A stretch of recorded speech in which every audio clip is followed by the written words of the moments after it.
encuentro para el talento venezolano, dentro y fuera de nuestro país. Continuamos por todos los medios con otro nivel.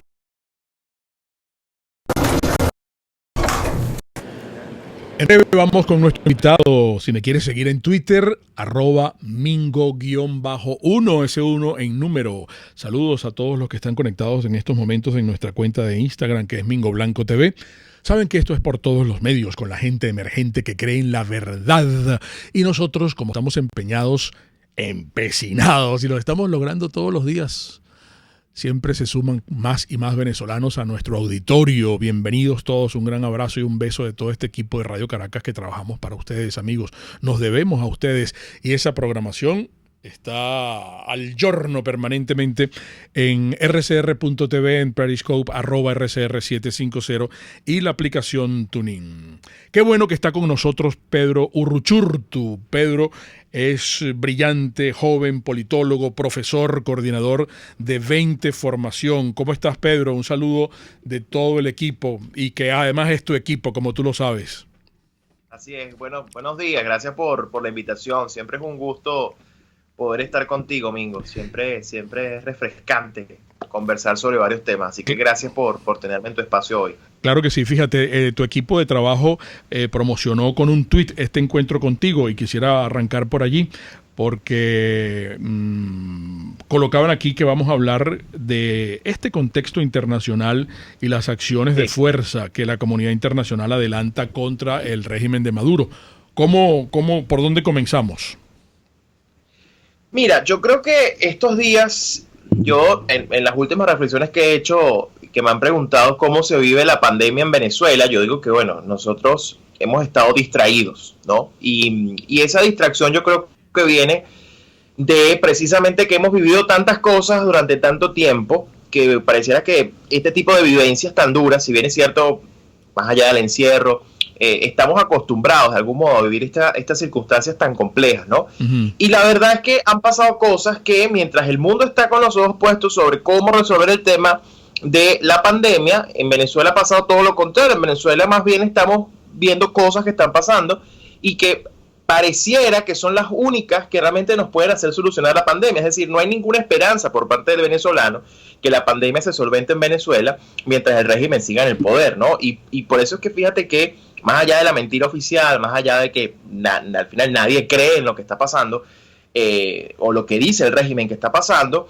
al final nosotros hemos estado distraídos en estos días porque hemos visto que la comunidad internacional, concretamente lo que nosotros denominamos los aliados de la causa democrática, pues han decidido actuar, y han decidido actuar contra viento y marea en un contexto en el que mucha gente decía que se iban a olvidar de Venezuela, porque imagínate, si el mundo estaba pendiente del coronavirus, ¿cómo iban a estar haciendo algo con respecto a Venezuela?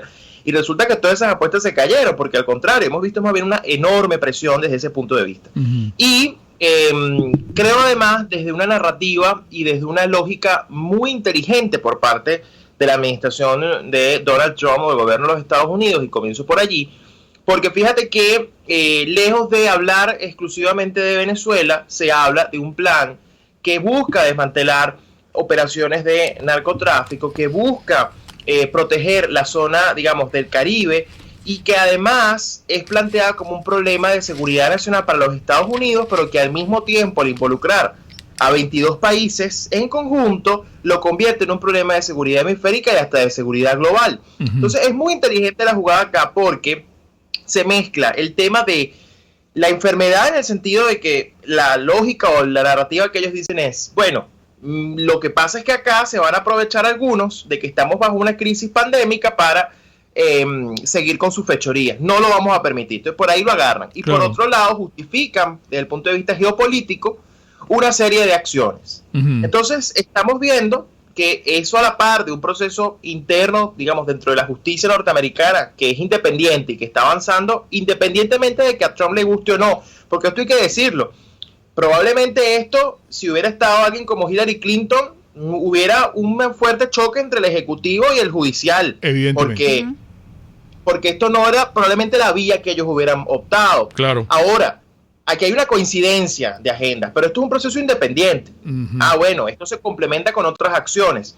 Lo que quiero decir con esto, Mingo, es que al final de cuentas, si bien es cierto el mundo está atravesando una emergencia, no es menos cierto que también el mundo comprende que en Venezuela vivíamos un virus anterior a este, que es mucho más nocivo, que es mucho más letal y que implica un riesgo y que además tiene una repercusión desde el punto de vista sanitario, porque también entienden que una crisis humanitaria desbordada en Venezuela, como ya estamos comenzando a ver en nuestras fronteras y lo que está pasando, puede terminar siendo incluso 3.000 veces peor. Entonces se unieron varias cosas a la vez. Claro. Y hay una, lo puedes llamar la tormenta perfecta si quieres, pero lo que te quiero decir con esto es que estamos entonces frente a un momento muy interesante desde el punto de vista geopolítico y que ciertamente coloca una presión sobre el régimen, y hay que decirlo, y en eso gran medida es lo que se ha dicho, es decir, si partimos de un régimen que no tiene una naturaleza política, sino criminal, pues solo la fuerza y la presión es lo que puede hacer que de algún modo cedan. Claro. O si no ceden, bueno, llegar al extremo de cometer locuras. Eso está por verse, eso habrá que verlo.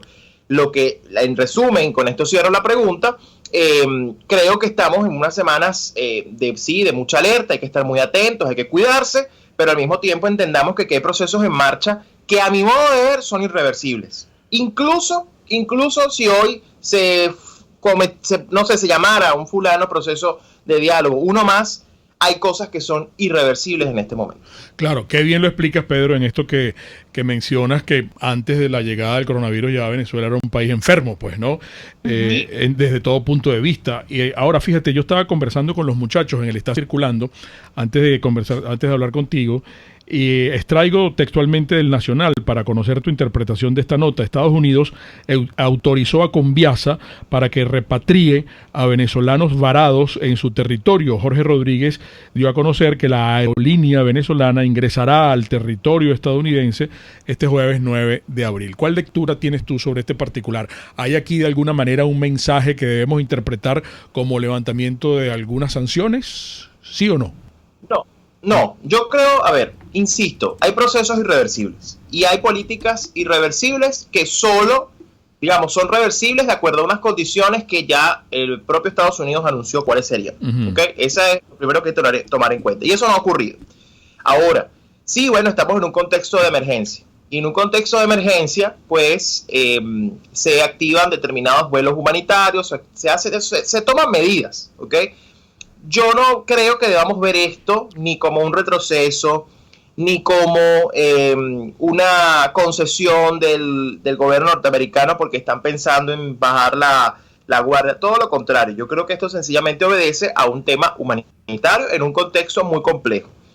Ahora, ciertamente esto va a ser utilizado por el régimen para decir que lograron entrar y que finalmente hay una conversación, y obviamente ellos van a elevar el ruido de todo esto, porque recordemos dos cosas, Mingo. La primera, el régimen siempre va a buscar legitimidad, siempre le urge tener legitimidad internacional, y la legitimidad internacional viene desde un préstamo del Fondo Monetario que no se ha dado, pero que fueron capaces incluso de solicitarlo, digamos, derrumbando toda su narrativa histórica, ¿ok? Para decir que, mira, me la están dando a mí porque soy yo soy el que gobierna, mira, soy yo. Claro. Hasta la misma ayuda que ofreció Maduro a Colombia. Por eso, el presidente Duque están buscando por todos lados mínimos de reconocimiento y legitimidad internacional. Entonces, esto lo van a utilizar como un espacio de legitimidad, porque van a decir que el gobierno norteamericano autorizó a la línea aérea bandera del régimen venezolano a que fuera a buscar venezolanos. Eso así lo vamos a ver ahora. Estos son cosas muy puntuales. Un avión que va a aterrizar, que va a buscar a una gente y se va. Sí. Eso es tan sencillo como eso. Ahora, esto, digamos, todo parte de la narrativa, política, pero el régimen siempre va a estar buscando el reconocimiento. Y el régimen por eso siempre miente, como el comunismo, además. O sea, eso es parte de su naturaleza. El colega Jovel Álvarez, que siempre está en sintonía del programa, ayer tarde en la noche, después de las 9 de la noche, hola Mingo, te comparto mi reciente columna, la columna de hoy. Voy a hacer un extracto para ver que si tú coincides en esto. Guaidó, abro comillas con relación al colega Jovel, y saludos porque está en sintonía del programa. Guaidó y Pompeo proponen más de lo mismo para después cambiar. En el peor de los casos, habría que tolerar un periodo de cohabitación que conduzca a unas elecciones en las que la ciudadanía recupere el valor de su voto y decida otorgarle la presidencia a una opción disruptiva. Pero, aquí está la pregunta que me parece excelente que plantea el colega, pero ¿permitirían las mafias que dirijan esa transición, que una opción disruptiva llegue al poder? Caramba, probablemente no. No sé qué opina Pedro Urruchurtu. Mira, es que esa es la clave. A ver, claro. Para mí ese es el planteamiento clave de todo esto. Hay gente que insiste en ver al régimen como una especie de bloque monolítico de un solo grupo de intereses. Y no es así. El régimen es un conjunto de grupos con naturalezas variadas, criminal, mafioso, etcétera. Y ahí entra hasta si quieres al chavismo, digamos, el que menos ha estado incurso en cosas cuestionables o condenables. Ahora, el punto de todo esto es que no es posible ver esto como un bloque monolítico. Cuando se habla, por ejemplo, el típico argumento de los politólogos, y ojo, yo soy politólogo, pero soy crítico de mis propios colegas que dicen la ruptura de la coalición dominante. ¿Cuál de todas? Porque esa es la primera pregunta que tenemos que hacernos. Aquí son varias coaliciones que gobiernan. Claro, son varias mafias. Una se encarga de la droga, otra se encarga de la gasolina. Claro, y el mejor ejemplo de eso, Mingo, lo tienes, por ejemplo, en los diálogos de Oslo y Barbados, la farsa de diálogo. Allí había solo un sector del régimen sentado. Ahí no estaba todo el régimen sentado. Iba a fracasar naturalmente. Y va a seguir fracasando porque además al régimen no le importa. Es decir, a lo mejor dentro de ese sistema de fuerzas dentro del régimen, habrá algunos que sí se quieren sentar, habrá algunos que van a buscar acercamiento con Estados Unidos, habrá algunos que van a buscar salvarse, pero hay otros que no, porque no pueden, porque no quieren, y eso siempre va a ser como una especie, imagínate un remo en el que uno va para adelante y otro va para atrás. No va a avanzar, no es posible. Ahora, esto lo conecto con el planteamiento del Departamento de Estado. Lo primero que hay que aclarar acá, amigo, el Departamento de Estado no necesariamente coincide con la Casa Blanca. Y recordemos que en el Departamento de Estado, además, ha habido fuerzas durante mucho tiempo que han jugado a apaciguar y a estabilizar al régimen. Es verdad. Entre ellos el señor Tom Shannon y otros más. Tom Shannon, Zapatero, toda esta gente. Ok, entonces, no creamos necesariamente que aquí hay una alineación de agendas, porque fíjate tú, para mí hay algo muy significativo, yo no sé si la gente se habrá dado cuenta de esto. Fíjate que sale Pompeo dando el plan, el marco democrático para la transición. Sí. Y da toda y explica el acuerdo y hace toda la cuestión. Al día siguiente o a los 2 días sale Donald Trump con su alto mando y anuncia la operación conjunta en el Caribe. El Caribe. No estaba Pompeo en esa alocución de Trump. No. Eso es muy significativo, porque eso te dice que o esto es una respuesta al planteamiento de Pompeo, o sencillamente estaban los planes, Pompeo se adelantó, o sencillamente no hay acuerdo allí y probablemente Trump no esté de acuerdo con ese acuerdo. Hay que plantearlo así, porque, insisto, a veces la gente piensa que también el gobierno de los Estados Unidos es un solo bloque. No, hay agencias, ellas chocan, hay intereses, y por supuesto hay respuestas a esos intereses. Entonces, no creamos siempre que probablemente la administración, la Casa Blanca, pues sí quiere una transición, pero probablemente no está de acuerdo en esos términos. Pero también esto que estás diciendo me conduce irremediablemente a preguntarte también, pregunta que hemos hecho recurrente a otros invitados que hemos tenido recientemente en el programa, ¿hasta qué punto Venezuela puede ser un capítulo electoral en la campaña de Trump para su reelección en noviembre? A ver, mira, antes de eso cierro la otra respuesta para avanzar en eso. Por favor. ¿Qué pasa con lo que presentó Pompeo? Lo que presentó Pompeo, Abrams, que además todos sabemos que Abrams ha hecho varios comentarios desafortunados que demuestran que no hay una alineación con el gobierno, digamos, con la Casa Blanca necesariamente. Pero cuando uno ve el acuerdo o lo que plantea, no es otra cosa que tomar 30 de abril, ¿ok?, con Oslo. Y unieron todo eso y sacaron una propuesta. Entonces, cuando uno ve eso, el gran problema de esto es que no hay manera de hacer eso sostenible.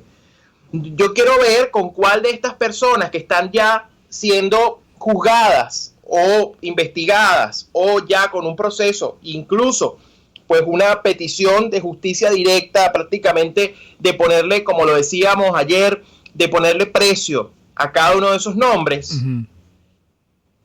Yo quiero ver con cuál de ellos tú puedes hacer algún tipo de transición o algún tipo de negociación y para quién va a ser aceptable. Porque incluso ese plan contempla que algunas de las personas hoy, bajo ese proceso de la justicia estadounidense, permanezcan en sus puestos. Ahí hay un choque. Naturalmente hay un choque y por eso no es sostenible.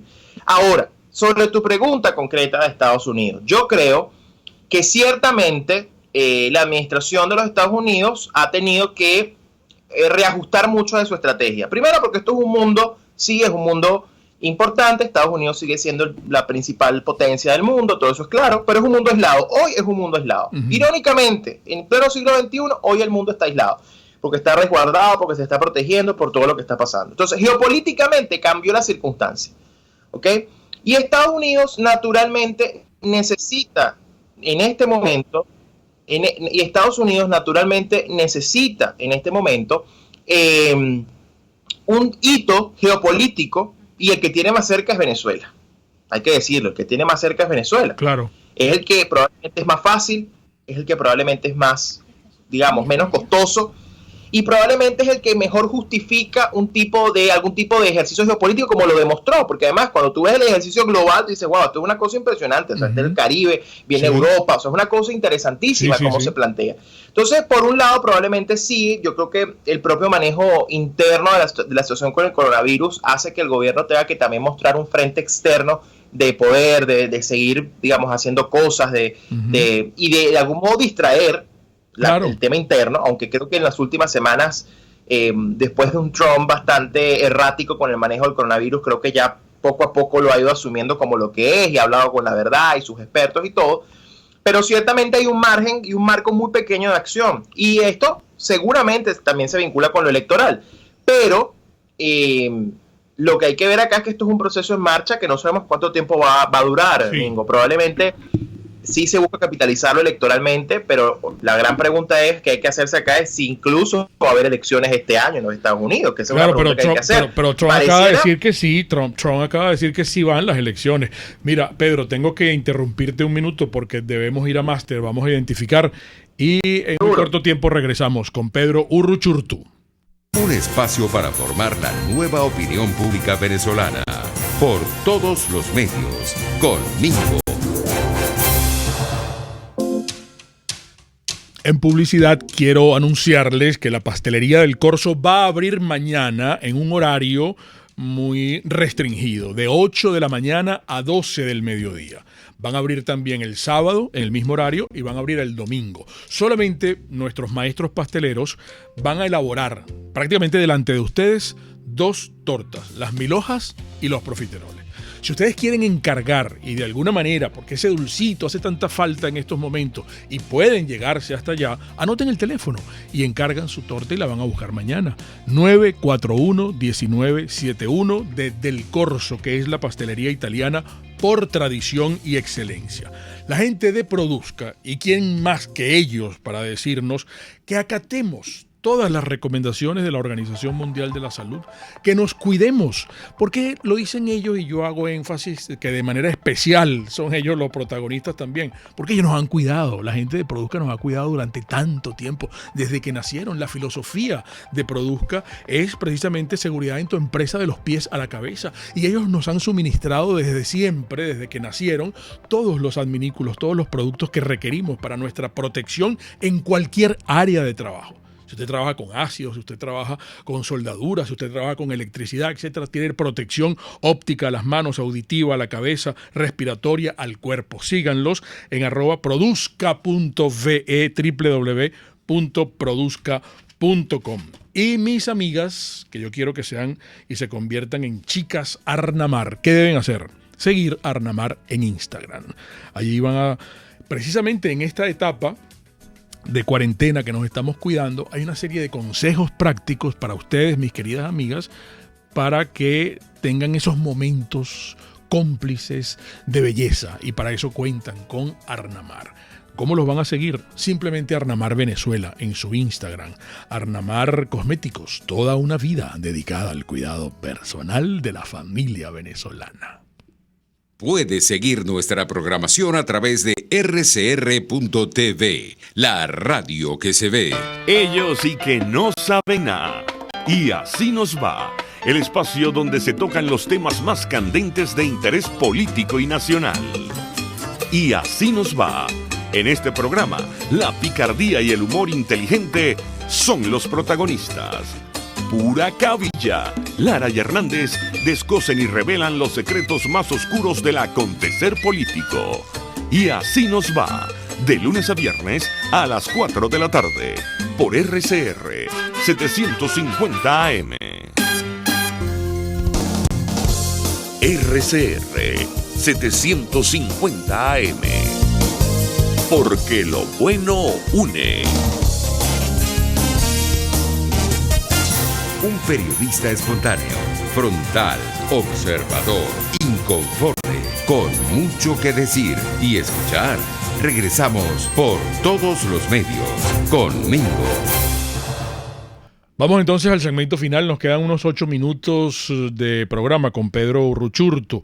Antonio Ledesma, que está en sintonía del programa, nos envía un tuit para que te lo planteemos, Pedro. Antonio Ledesma le hace un llamado a Guaidó en los siguientes términos. Presidente Guaidó, Maduro no tiene condiciones para salvar al país que él hundió.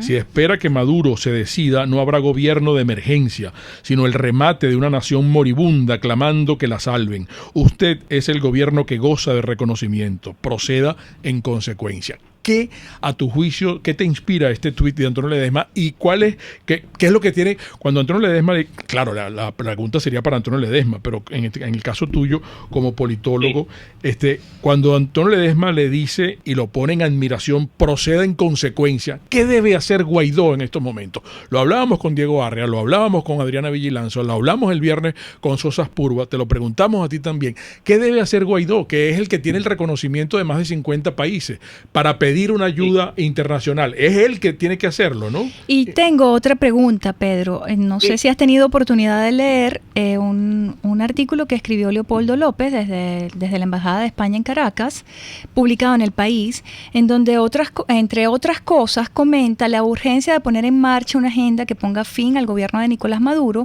y conduzca a la celebración de unas elecciones presidenciales con garantías en el plazo de un año. Porque él menciona que Maduro pasa a ser también, como ha reconocido a otras personas, Maduro ha sido nuestra pandemia particular, ¿no? Sí, fíjate, antes de responderles aclaro el tema del vuelo de Conviasa, porque ahorita investigué un poco más. Okay. El vuelo de Conviasa es un vuelo que vuela a Caracas, México. Sí, ¿okay? A Toluca. Y en México, quienes deseen ir a Estados Unidos podrán hacer una conexión que no la hace Conviasa. ¿Okay? Conviasa no está autorizada a ir a los Estados Unidos. Eso es importante. Como se está viajando actualmente a Estados Unidos, que haces una conexión, viajas a Panamá, viajas a... Pero eso lo van a manipular. Claro, fíjate que lo van a manipular a su antojo. La posición de Estados Unidos sigue firme. Es decir, no entra ningún avión de Conviasa a Estados Unidos. Si usted quiere, usted me trae a ciudadanos estadounidenses a México, y yo en México busco la manera de traérmelos para mi país. Sí. Bueno, el anuncio Jorge Rodríguez lo manipula. Claro, Jorge Rodríguez hizo el anuncio como Estados Unidos autoriza aterrizaje de avión de Conviasa para repatriar venezolanos. Eso les digo, siempre mienten y van a buscar decir con esto que hay reconocimiento. Claro. Volviendo a sus preguntas, fíjense, yo creo que el tema acá, insisto, nosotros podemos hablar de gobierno de transición, de gobierno de emergencia, de todo lo que queramos. Ciertamente, y yo creo que ahí en la discusión hay 1000 propuestas que se pueden unir, que se pueden mezclar, que si es en un año, si es en 6 meses, todo eso existe, se ha escrito, se ha planteado. El problema sigue siendo el cómo llegamos a ese punto. Y ahí es donde al final, irremediablemente, nos guste o no, creamos o no, nos parezca horrible, sea complicado, es la fuerza lo único que puede llevarnos a ese punto. El propio régimen desestimó cualquier tipo de iniciativa de este tipo. Entonces, en consecuencia, el gobierno interino tiene que actuar, y tiene que actuar ejerciendo su poder, en principio internacional, vía su política exterior, vía con sus aliados, y tiene que mostrar además coherencia. Es decir, tú no puedes pretender cogobernar con quien es corresponsable de esta situación. Y tienes que asumirlo, es decir, no se puede. Tú tienes que buscar la manera de que tus aliados internacionales presionen. Bueno, ya Estados Unidos tiene en marcha una serie de medidas y cosas que están en marcha. Bueno, ¿dónde están los demás aliados? ¿Qué hacemos con los demás aliados? ¿Cómo nos encontramos en una vía de presión conjunta en la que, mira, si aquí nadie se ha negado a que tiene que haber negociación, naturalmente va a haber negociación, pero es muy distinto negociar para que el régimen permanezca en el poder a que se negocien las condiciones de su salida o de su rendición. Pero ¿qué tipo de negociación? Fíjate, yo le voy a pedir a Erika que te lea lo que trae el país con Leopoldo López. Esto es lo que viene, se lo está diciendo Leopoldo López. Incluso quería buscar, Pedro, el título del artículo que Leopoldo López lo tituló Venezuela enfrenta dos virus y el país dos virus. Venezuela enfrenta dos virus, que lo publicó en El País de España. Y entre otras cosas dice: el dirigente opositor venezolano refugiado desde abril de 2019 en la Embajada de España en Caracas plantea en esta tribuna, la primera que escribe desde entonces, una propuesta a todos los sectores políticos para salir de la grave crisis por la que atraviesa el país. Y hay una nota publicada en la que el titular recoge: Leopoldo López apela a un gobierno de unidad con presencia de todos los sectores y de militares en Venezuela. Wow, pero yo no sé, ¿será que está afectado por estar ahí metido en la embajada? ¿Unidad con quién? ¿Unidad con quién? No, eso es lo primero. Yo no entiendo. Es decir, ¿unidad con quién? Aquí hay unos jerarcas del régimen que están bajo un proceso y una acusación formal en los Estados Unidos por una serie de delitos. ¿Ok? Sí. ¿La unidad con quién? Esa es la primera pregunta. Segundo, ¿los militares cómo? Es decir, porque acá se sigue apostando al quiebre de las Fuerzas Armadas, al quiebre de las Fuerzas Armadas. ¿Cómo lo menciona? Ese es el caso. Que es el discurso de Guaidó. Es el mismo discurso, discurso de Guaidó. Entonces, mira, insisto, el problema acá no es hablar de quiénes van a estar en la transición mañana, si es el chavismo democrático o no, quiénes son, todo eso lo podemos discutir. ¿Cómo hacemos que eso ocurra? Que a fin de cuentas, aunque ya no lo quieran decir, no es otra cosa que el cese de la usurpación. Es decir, ¿cómo tú logras el cese de la usurpación? Dime cómo lo hacemos y perfecto, plantéale eso al país. No es que se conforme. Está bien, yo entiendo el tuit del alcalde Ledesma cuando dice, bueno, sí, vamos, que actúe en consecuencia. ¿Qué es actuar en consecuencia? ¿Es armar el gobierno? Ok, vale, vamos a armarlo con las personas que estén dentro y fuera del país. Los que están dentro se van a tener que ir, por cierto, porque el régimen va a seguir en el poder. ¿Cómo desplazas al poder que está allí, que además es un conjunto de fuerzas, insisto, porque aquí lo ratifico, porque mis colegas politólogos siempre hablan, no, la ruptura de la coalición dominante, ¿cuál de todas? ¿Cuál de todas? ¿Okay? Planteemos primero entonces cómo hacemos, porque si tú conformas hoy, ya mismo en consecuencia, un gobierno de emergencia nacional y convocas a todos los sectores, bueno, todos los que están en Venezuela van a ir presos, o los van a perseguir, o los va, como pasó con el TCJ en su momento, como pasó con todo esto. Es decir, mientras no saque el régimen y mientras no se enfoquen los esfuerzos en lograr la salida del régimen, mira, tú puedes tener el gobierno impecable, con los mejores del mundo y del país reunidos allí. No vas a tener el poder efectivo. Entonces, acá lo ideal sería reunir todos los esfuerzos en función de lograr el cambio de régimen. Eso sería lo lógico. Y lejos de hablar de las propuestas, mira, propuestas hay tantas.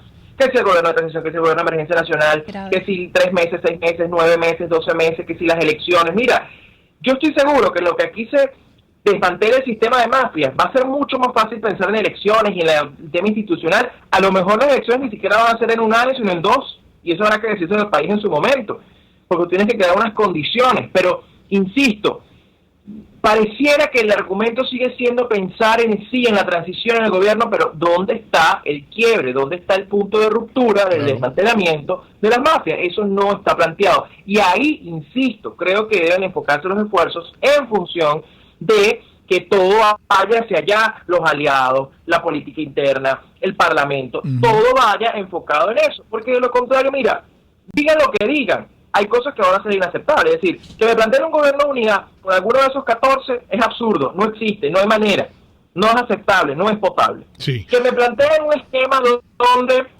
incorporas a la Fuerza Armada, ¿cuál de estas Fuerzas Armadas? Porque tampoco es que la Fuerza Armada es un bloque monolítico, es un grupos allí de poder que están todos o sancionados o perjudicados. Yo quiero que me expliquen, porque eso no queda claro. Y a mi modo de ver, con esto cierro, y a mi modo de ver, cualquier propuesta de este tipo, que sí pueden ser, insisto, son buenos ejercicios de reflexión sobre cómo conformar un gobierno, cómo hacerlo, y todo lo demás sencillamente se quedan allí en el momento en que no se enfocan los esfuerzos para llegar a ese punto, que para mí sigue siendo la gran falla de todas estas propuestas. Porque además el régimen ha demostrado que no importa y no va a ceder, y es propio de su naturaleza.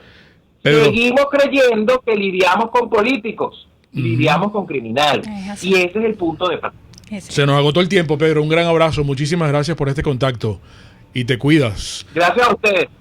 Gracias a ustedes. Cuídense mucho. Y recuerden, el comunismo te quiebra las rodillas para que tengas que darle las grasas por las muletas. Hasta el lunes. RCR presentó Por Todos los Medios con Mingo. Mis amigos,